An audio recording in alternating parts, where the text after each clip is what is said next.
Hey guys, I'm going to show you how to remove videos from YouTube history. So to start, open YouTube app, then go to your profile at the bottom right, then go to settings at the top right. Now from here, scroll down and go to manage all history. Now from here, scroll down and you should see all of your YouTube history in here. So if you click the calendar icon, you can choose a date and click on apply. If you click the delete button, so here you have three choices.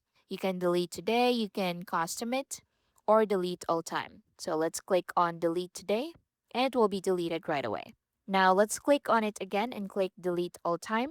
So here you have to confirm if you would like to delete the following activities. So you should see all of those activities in here and click on delete depending on your device.